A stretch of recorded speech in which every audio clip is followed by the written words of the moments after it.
New tonight, a World War II submarine missing for 75 years has been found off the coast of Japan. For over 70 years, the ocean kept its terrible secret sealed in crushing silence.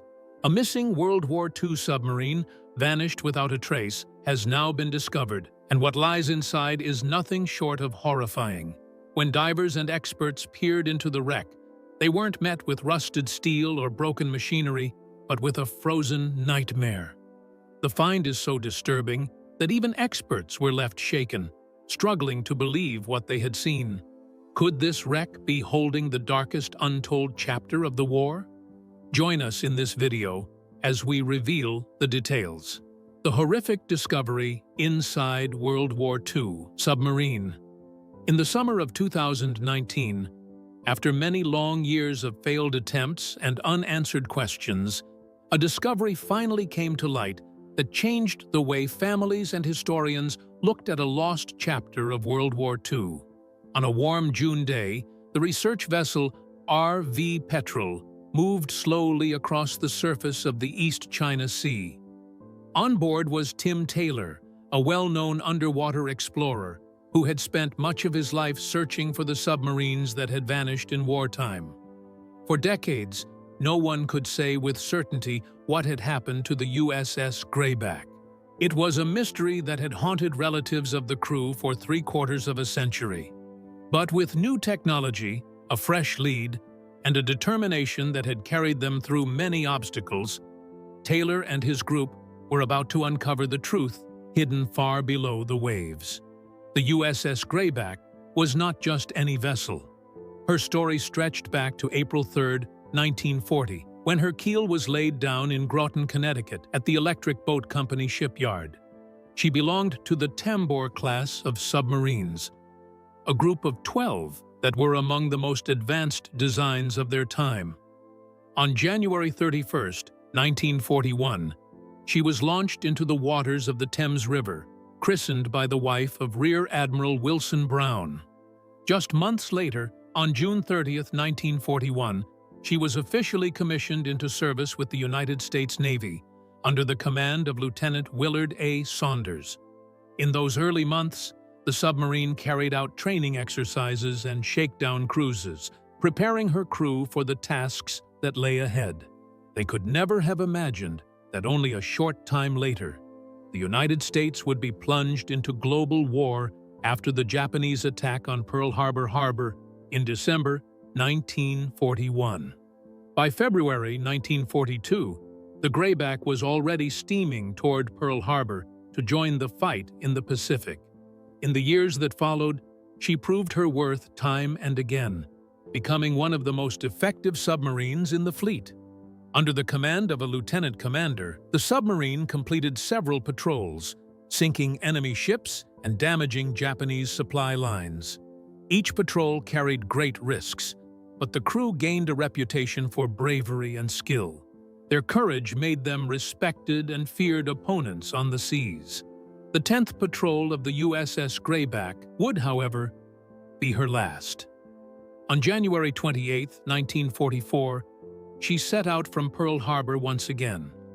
Her orders were clear: to patrol the East China Sea and continue striking at Japanese vessels.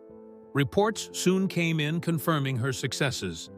On February 24th, the submarine reported sinking 2 cargo ships, and the very next day, she messaged again, claiming another tanker was destroyed and a troop transport damaged. These victories were impressive, but they would also be the final words anyone heard from the submarine. After February 25, 1944, silence fell. When weeks passed with no further communication, the Navy grew concerned. By March 30, 1944, after her failure to return to her scheduled rendezvous, the Greyback was officially declared lost at sea with all 80 crew members. For their families, the news was devastating. Parents, wives, and children held on to faint hope that perhaps some miracle would return their loved ones to them. That hope dwindled over time, leaving behind generations of grief, uncertainty, and a sense of unfinished business. A single error buried deep in old wartime archives was the reason the Greyback could not be found for a long time. The site of a submarine sinking had been noted in Japanese war diaries, but when the data was translated decades later, the latitude and longitude were off by 1 digit. The search region was moved by nearly 100 miles as a result of this inaccuracy. Explorers and naval researchers looked in the wrong places for years without ever finding what they were looking for. The mistranslation was then discovered in 2018 by a Japanese scholar who was looking through Imperial Japanese Navy archives. The final piece of the puzzle was revealed by this discovery. Armed with the corrected coordinates, Tim Taylor and the Lost 52 project finally knew where to look. Experts who later found the submarine also found the skeletal remains and skulls of the 80 crew members were struck with deep shock and confusion. Whatever the cause, the sight of rows of skulls and bones, perfectly silent yet telling a story of sudden death, made experts scream in horror. If the wreck was unsettling, what deeper horror came when the shifting ground revealed the 80 crew members' remains? Let's learn more. The discovery beneath the waves. When the submarine was eventually sighted in June 2019, it was 1,427 feet below the surface, quietly sleeping. The damage near the conning tower was the most noticeable detail, although the hull remained amazingly well preserved after 75 years below. The submarine's terrible demise was exposed by a ragged, wide hole. The Greyback was struck by an aerial bomb when it surfaced, most likely while recharging her batteries, according to experts who examined the photos. The crew had no chance of life after the blast's energy tore open the pressure hull and created a deadly breach. As the cameras moved through the wreck, the remains of the crew were visible. Though reduced to skeletons, their positions told the story of their final moments. Some were still seated at their stations, having stayed loyal to their posts until the very end. Others were gathered near escape hatches, a heartbreaking sign that they had tried, even in their final seconds, to find a way out. The sight was overwhelming for Taylor's team. Even though they had trained for professionalism and objectivity, the reality of seeing these men frozen in time was something no preparation could soften. These were not just sailors lost in history, they were fathers, brothers, husbands, and sons who had been denied the chance to return home. When news of the discovery reached the families, the reactions were deeply emotional. For some, it was a moment of closure after decades of silence. For others, it reopened grief that had never truly faded. One such relative, a niece of a sailor in the USS Greyback, described her uncle as larger than life in family stories, but admitted that his absence had always been felt. Learning what had happened after so long brought both relief and sorrow. The U.S. Navy confirmed the find, with Robert Nayland, head of the Naval History and Heritage Command's Underwater Archaeology Branch, emphasizing that this discovery not only honored the memory of the 80 crewmen, but also provided peace to the families who had waited so long for answers. A solemn ceremony was held at sea above the site of the wreck. Families came together, many of them carrying the memory of their departed loved ones, even if they had never met them. As the Navy played taps, the sound drifted across the waves and then faded into quiet, and wreaths were set softly on the water's surface. For the Greyback guys, it was a symbolic homecoming that recognized their sacrifice and made sure their tale would live on. In order to educate future generations about the submarine and the valor of her crew, plans were also formed for a permanent exhibit in the U.S. Navy's National Museum in Washington, D.C. The discovery served as a stark reminder of the human cost of war, as well as a professional accomplishment for Tim Taylor and his team. Every submarine they found acted as a send-off to lives lost, as well as a piece of history. After years of silence, Greyback's story has finally been told, and she now lies where she fell, respected instead of being lost. The discovery was more than just a solved issue to the families and to history. It was a chance to think, grieve, and make sure that the sacrifices made under the seas would never be forgotten. How did the USS Greyback's careful design and eventful service shape its place in history? And what lessons can we uncover from its story today? Let's find out. The Lost Warship: Search, Design, and Service History. The USS Greyback, SS-208, was a remarkable American submarine that served during World War II.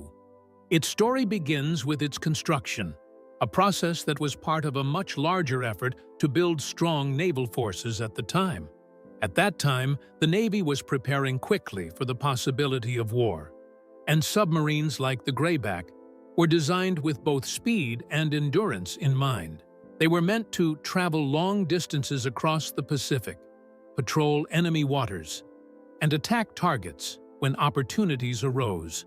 The design of the Greyback followed the style of the Tambor class, which had some notable improvements compared to earlier submarines. These vessels were larger, more heavily armed, and carried more fuel, which meant they could stay at sea for longer periods. The Greyback measured 307 feet in length and displaced about 1,475 tons when surfaced and 2,370 tons when submerged. Its engines were powerful diesel-electric systems, giving it the ability to reach speeds of around 20 knots on the surface and 8.75 knots when underwater. In terms of armament, the Greyback was heavily equipped for combat.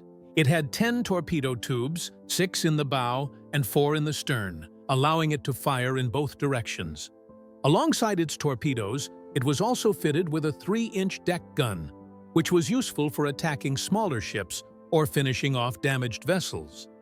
Anti-aircraft guns were added later in the war as Japanese aircraft became more dangerous.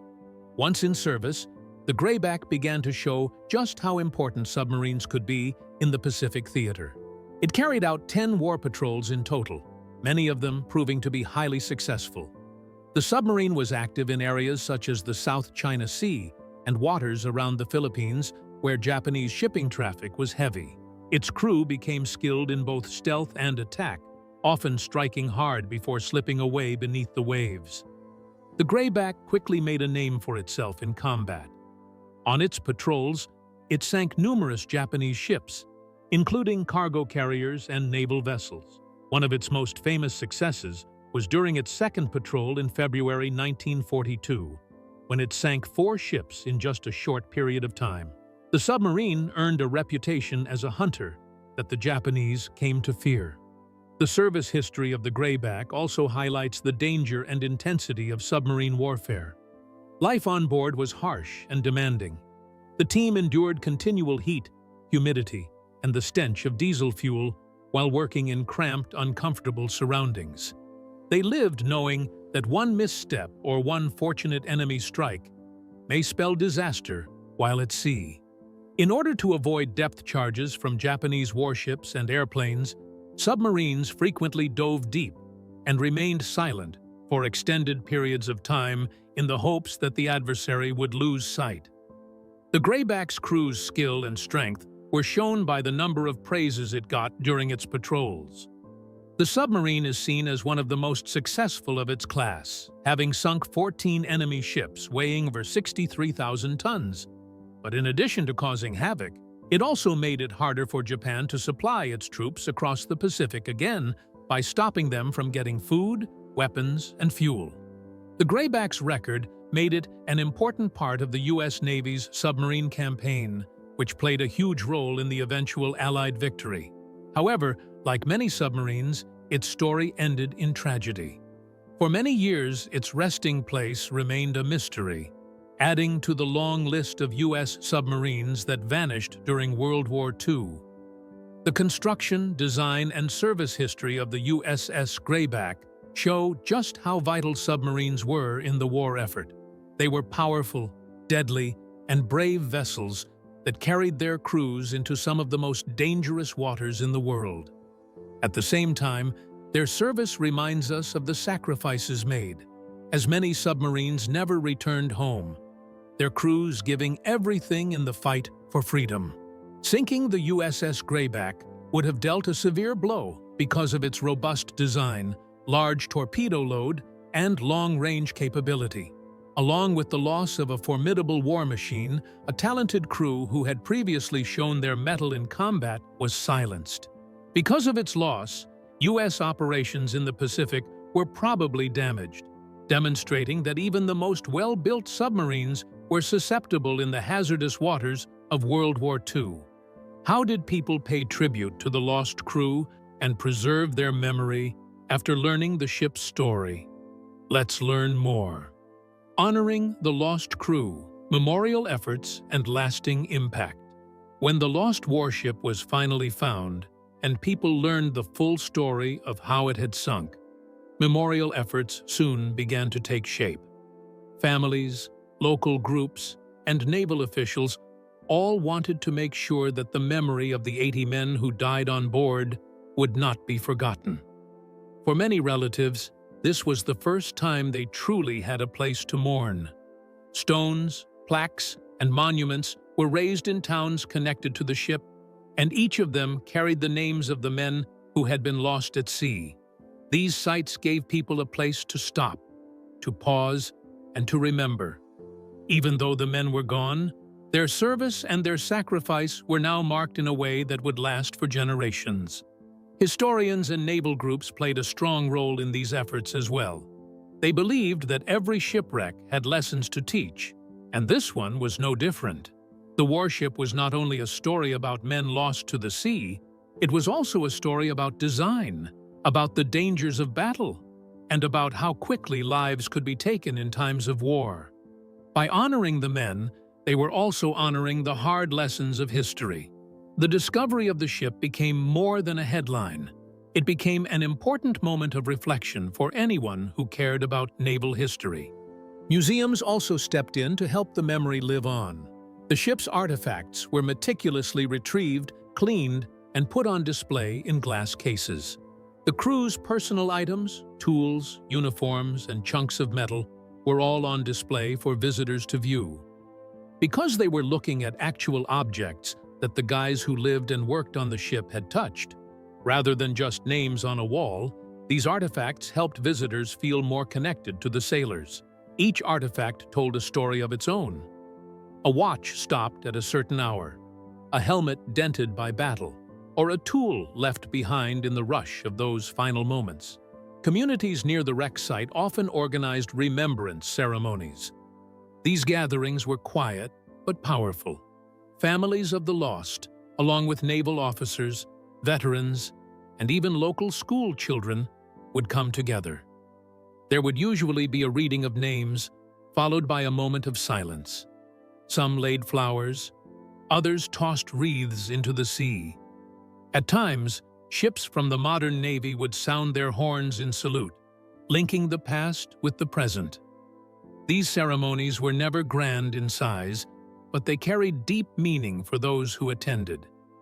They reminded everyone that the men who perished were not just numbers, but real people with families, dreams, and futures that were cut short. The impact of the ship's discovery went far beyond the families and local communities. Writers and filmmakers began creating books and documentaries to tell the story to a much wider audience. Teachers found ways to put the ship's history into their lessons, using it to teach about memory, sacrifice, and hope, in addition to battle. Now, students who would have only read about war in their textbooks could view pictures of the damage, hear from ancestors, and find out the dangers sailors faced. It changed history from words on a paper to something real. Larger talks about how we handle loss at sea were also raised by the finding. The ship and its crew had been forgotten, lost to the sea for many decades. However, after it was found, many started to wonder, how many more ships are out there waiting to be remembered? How many more families have yet to find closure? The finding of the submarine therefore touched on a worldwide topic of memory, sorrow, and the human need to pay tribute to those who never returned home. Also, it is impossible to overlook the wider cultural control. The story talks about popular culture beyond the formal ceremonies and museums. Poems, songs, and even artwork were produced in honor of the guys, to ensure that anyone passing by would see a remembrance of the past Some communities renamed parks or streets after the ship. Others preserved the tale in the memories of both young and old by including it into regional celebrations or history days. What started off as just a forgotten wreck deep on the sea floor eventually evolved into something much more. Families, historians, and regular people who wished to remember it all continued to tell the narrative. Together, the books, rituals, exhibits, and memorials made sure that the 80 sailors would not be forgotten. Regardless of its sad beginnings, their story is now a timeless lesson of strength, selflessness, and the importance of not letting history be forgotten. After seeing the crew's remembrance and celebration, what part did submarines like theirs truly play in the greater conflict of World War II? Stay tuned for more. Silent Hunters of the Deep, the role of submarines. In World War II, during the Second World War, submarines became one of the most powerful and feared weapons used by many nations. Their role was very important, and their actions changed the way the war was fought on the seas. These underwater boats, as many people called them, could slip quietly under the surface of the water, remain hidden from enemy eyes, and then suddenly appear to strike with torpedoes or mines. This ability to move without being seen made them both dangerous and valuable to the countries that controlled them. In the war, different nations built submarines for different reasons, but all of them wanted to gain power and control over the oceans. Germany, for example, used its U-boats to cut off supplies reaching Britain and other Allied nations. These U-boats hunted down merchant ships carrying food, weapons, oil, and other needed goods. The idea was simple but deadly. If Germany could stop supplies from reaching Britain, then the country would be weakened, and its people would suffer. Many of these missions were successful, and they caused great fear in the Atlantic Ocean. On the other side, the Allied forces also used submarines, but their missions were often aimed at stopping Japan in the Pacific. The United States Navy used submarines to attack Japanese ships, including both military vessels and merchant convoys. The goal was to stop Japan from getting the resources it needed, such as oil and raw materials, which were very important for keeping its war machine running. In fact, American submarines were responsible for sinking a very large part of the Japanese merchant fleet, which played a big role in Japan's eventual defeat. Submarines were not only used for direct attacks, they were also used for spying, laying mines, and delivering special forces or supplies. Some submarines were sent on secret missions to gather information about enemy movements, coastlines, or defenses. Others carried small groups of soldiers who were placed on enemy shores to carry out sabotage or gather intelligence. These missions were very dangerous because the submarines had to move close to enemy waters without being discovered. The design and technology of submarines improved a lot during the war. At the start, many submarines had to spend a lot of time on the surface because their batteries did not last long underwater. They used diesel engines while on the surface and switched to battery power when submerged. This meant they had limits on how long they could stay hidden below the surface. As the war went on, new designs made submarines faster, quieter, and able to dive deeper for longer periods. These improvements made them even more effective and harder to fight against. Anti-submarine warfare also became very important. Nations had to find ways to defend against this underwater threat. This led to the use of sonar, depth charges, and escort ships. Convoys of merchant ships began traveling together, protected by warships that could spot and attack submarines. Aircraft were also used to patrol the seas and search for U-boats. It became a constant battle between submarines trying to stay hidden and navies trying to hunt them down. The human side of submarine warfare was also very hard. Life inside a submarine during the war was tough, cramped, and stressful.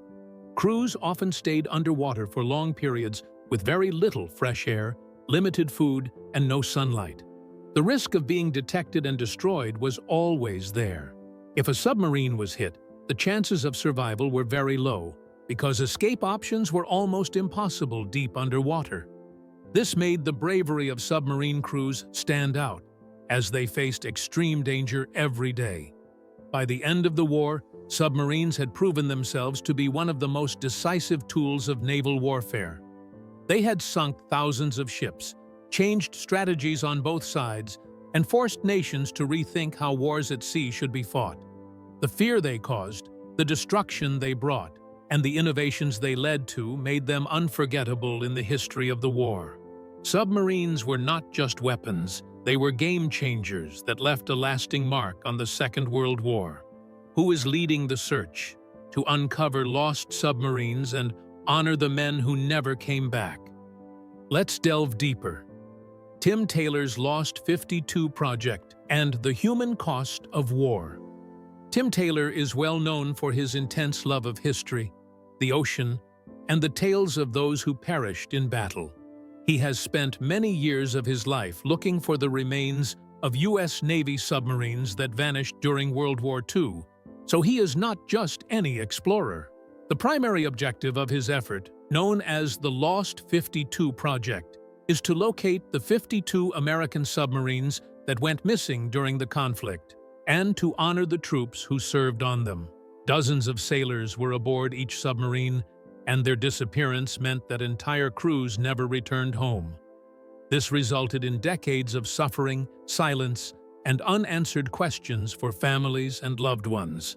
Finding wrecks is only one aspect of the Lost 52 Project. Additionally, it's about ensuring that the men who sacrificed their lives are regarded as actual persons who lived, laughed, dreamed, and made sacrifices, not just names on a list. Tim Taylor has used the latest technology, such as underwater drones and special sonar mapping, to find the wrecks deep under the ocean floor. These submarines are not easy to find because many of them went down in very deep waters, often in places that are far away from land. Some were lost in the Pacific Ocean, others near Asia, and each one has its own tragic story. Finding these submarines has been described as both a technical challenge and an emotional mission. Taylor and his team often work for weeks or months at a time, scanning the ocean and studying old war records. They follow clues left in Navy documents, survivor reports from other ships, and sometimes even enemy records from the Japanese side.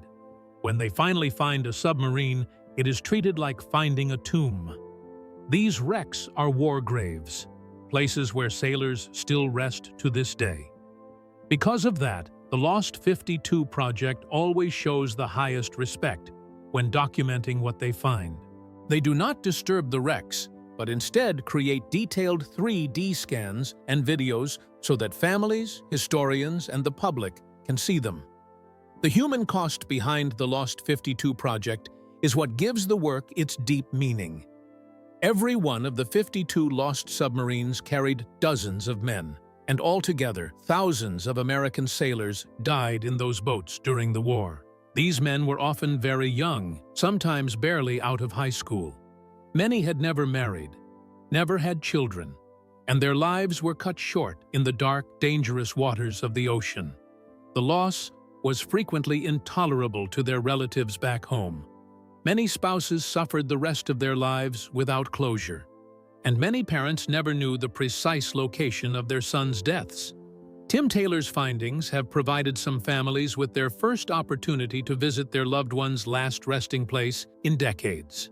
The broader impact of the Lost 52 Project is that it helps keep alive the memory of sacrifice made by those who served. By bringing these submarines back into history, Taylor is also teaching new generations about the cost of war. He reminds people that freedom came at a very high price, paid by young men who entered the Navy knowing the risks but still willing to serve. It also emphasizes the perils of submarine combat, where a single error or hostile attack could result in the death of a whole crew. The Lost 52 Project has received accolades from historians and military professionals for both its humanitarian message and its technical accomplishments. The relatives of the fallen and the U.S. Navy are informed of every discovery. Even decades after the sailors' deaths, celebrations are occasionally staged in their honor. It is a way of saying that their sacrifice has not been forgotten. The story of Tim Taylor and the Lost 52 project is both about technology and about humanity. It is about how modern tools can finally bring light to mysteries of the past, and how the memory of those who never came home can still be honored. While the submarines remain deep beneath the waves, silent and still, the project ensures that the men inside them are remembered as heroes who gave everything for their country. The USS Greyback acts as a reminder of the heavy price of war as well as a representation of American naval strength. Its amazing design, impressive service history, and final demise serve as a reminder of the crew's strength and the dangers faced below the seas.